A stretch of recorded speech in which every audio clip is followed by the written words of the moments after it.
kinabukasan, I texted her. She was trying to call me. Hindi ako sumasagot kasi I was very mad. Then I texted her. Sabi ko, I think you need professional help. Tama. Wala akong maitutulong sa'yo. So, wag mo na akong... Ayoko kasi nung biglang di mo lang pinansin, parang ginost mo. Di saka feeling ko rin, alam ko naman yung situation na sa start, maawa ka rin eh. Parang okay, I have to be here for this person na makakailangan. Saka parang may hero complex kasi ako. Pero pag yung tipong, girl, yung mga labada ko, hindi ko pa nagagawa. Feeling ko na-earn mo na yung right na magalit nun eh. Kasi inabuso ka niya ng malali. Alimbawa si Davao Conyo, ganun ginawa mo. Pumunta siya sa condo. Ayan. Paano? Paano pag si Davao Conyo, paano siya i-handle? Ganun? Siguro pag gano'n, ang gagawin ko na lang, kung ano man yung ina-actot niya, isusulat ko yun. Parang, material to. Pwede ko tong pagkakitaan. Diba? Ang galing no!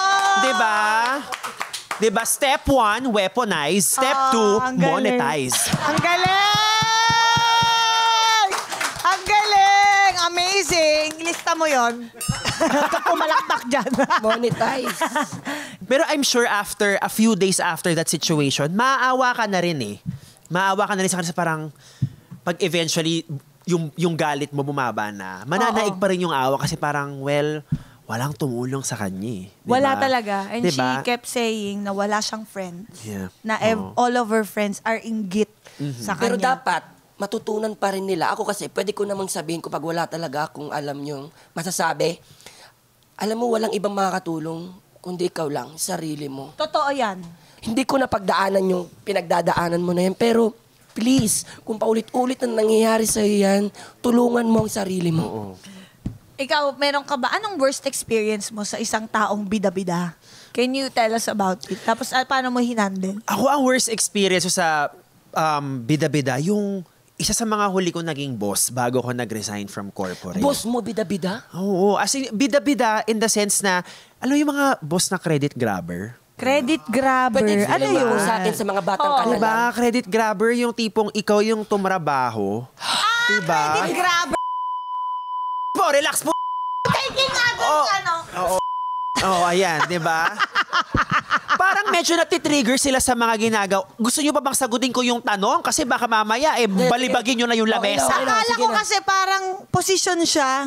Credit grabber. Kala ko siya may hawak na ATM machine. Parang diba? Well, nakakainis nga yun. Yung ikaw yung tumrabaho ng isang project, pero pag company meeting na, pag iyaanong sa buong team, siya na yung bida. So, nangyari po sa inyo yan? Oo naman. Anong pakiramdam nun? Ang ginawa Ayun, mo. nag-resign ako.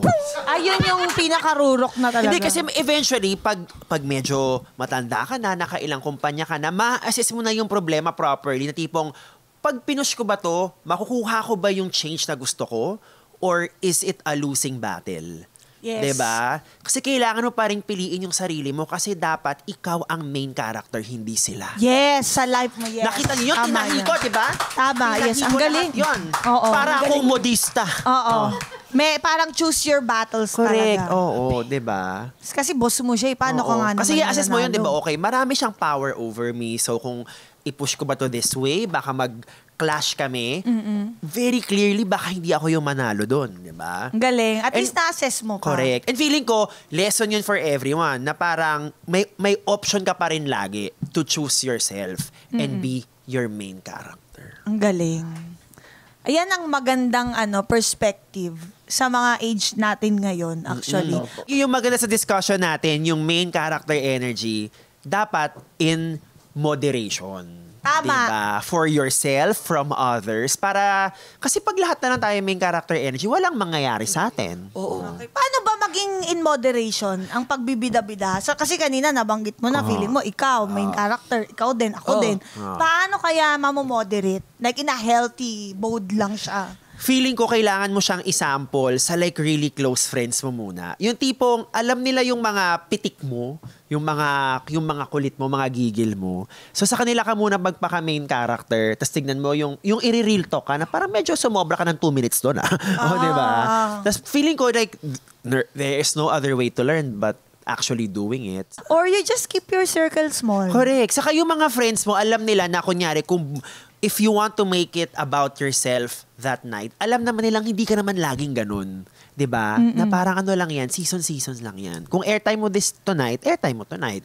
Pero next week, iba naman. Or meron kang ikaw nag-summon sa kanila. Correct. Na, magpapainom ako kasi malungkot ako, magkukwento ako. Oo. Kung sinong okay pumunta na makinig sa akin, mag-aatungal buong Yan, gabi. maganda yun. May I-manage mo ganun. lang yung expectations. Tama. Diba? Libre naman yung kain so baka okay na sa kanila yun. No? Yeah.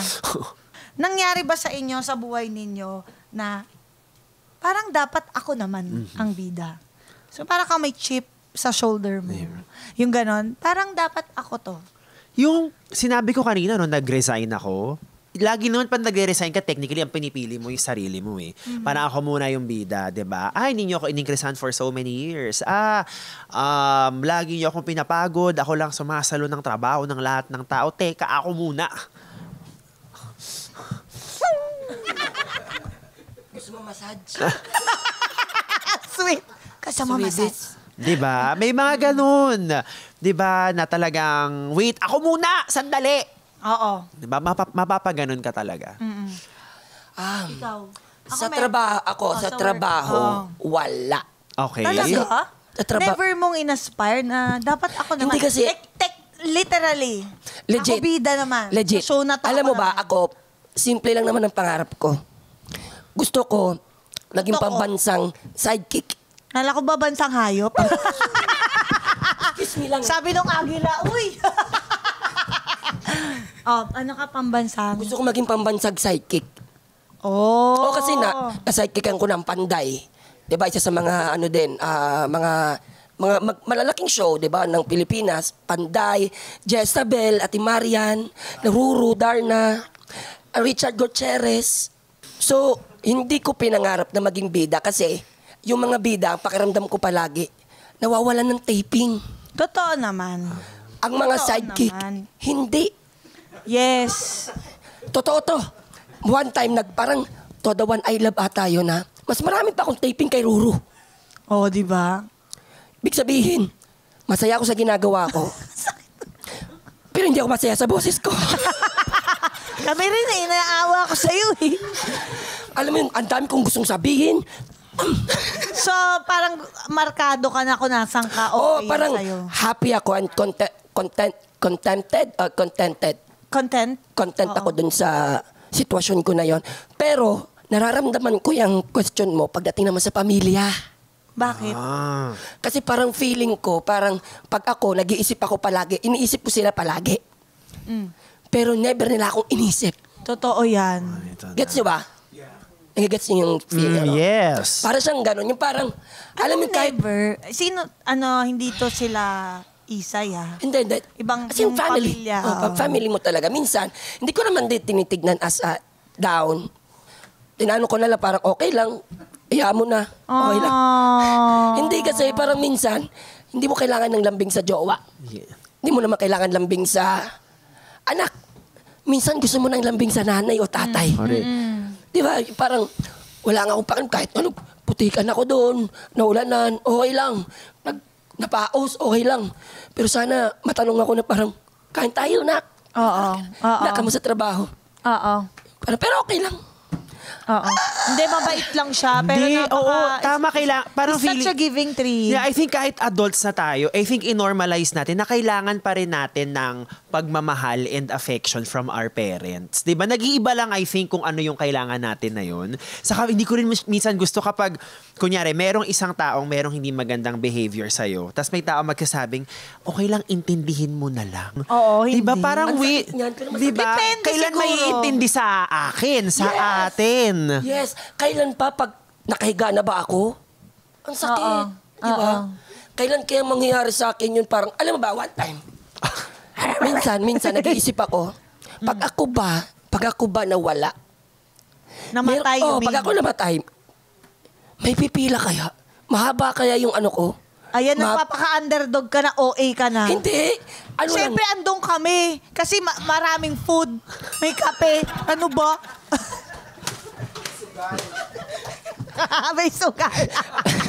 Sasabihin kayo, pag ako nawala, walang Ayan, sugal. andyan na yan, underdog. Yun na yun. Kasi yun yung next ko itatanong. Oh. Matawa mo saya